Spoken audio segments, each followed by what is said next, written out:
அனைவருக்கும் வணக்கம். என் பெயர் மகாலட்சுமி. நான் 4ஆம் வகுப்பு படிக்கிறேன். கிராமத்தில் மக்கள் எல்லாரும் ஒன்று கூடக்கூடிய இடம் ரெண்டு. ஒன்று கோவில் வளாகம், இன்னொன்று உங்களுக்கு தெரிஞ்ச இடம் தான் சொல்லுங்க பார்ப்போம்.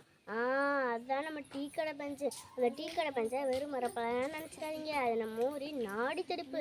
காலை செய்தித்தாள் வாசிப்பதிலிருந்து இரவு சினிமா கிசுகிசு வரை, அது மட்டும் இல்லை உள்ளூர் அரசியல் முதல் உலக அரசியல் வரை பேசும் ஒரு சிறிய நாடாளுமன்றமாக செயல்படுதுன்னா பார்த்துக்கோங்களேன்.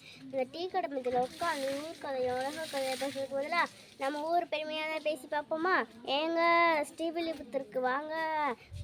இந்த ஊர் கோவில் தான் வாழ்வு 108 திவ்ய தசத்தில் ஒன்றான ஸ்ரீ ஆண்டாள் கோவில் இருப்பது நம்ம ஸ்ரீவில்லிபுத்தூர் தான். கோவிந்தனை வழிபட்டவர்கள் ஆழ்வார்கள். அந்த ஆழ்வார்களில் பெரிய ஆழ்வார் ஆண்டாள் என்ற 2 ஆழ்வார்கள் பிறந்தது நம்ம ஸ்ரீவில்லிபுத்தூர் தான். திருப்பாவை என்ற வைணவ பாடல் பிறந்தது நம்ம ஸ்ரீவில்லிபுத்தூர் தான்.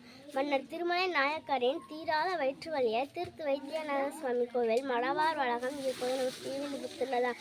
தமிழக அரசின் முத்திர சின்னமாக இருக்கும் கோவில் கோபுரம் இருப்பது நம்ம ஸ்ரீவில்லிபுத்தூர் தான்.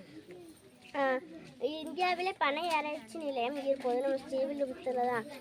தமிழ்நாட்டின் 2வது மிகப்பெரிய நூலகமான பெண்டிங்டன் நூலகம் இருப்பது நம்ம ஸ்ரீவில்லிபுத்தூர் தான்.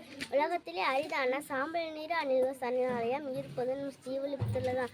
உலக அரங்கில் தனக்குன்னு தனி அடையாளத்தை ஏற்படுத்திக்கிட்ட இனிப்பு வகைகளில் ஒன்று தான் பால்கோவா. அந்த பால்கோவா உருவானது நம்ம ஸ்ரீவில்லிபுத்தூர் தான். இப்படி நம்ம ஊர் பெருமையாக சொல்லிக்கொண்டே போகலாம். எங்கெல்லாம் நீங்கள் ஒன்று கூறுவீங்களோ அங்கெல்லாம் நம்ம ஊர் பெருமையாக பேசுங்க.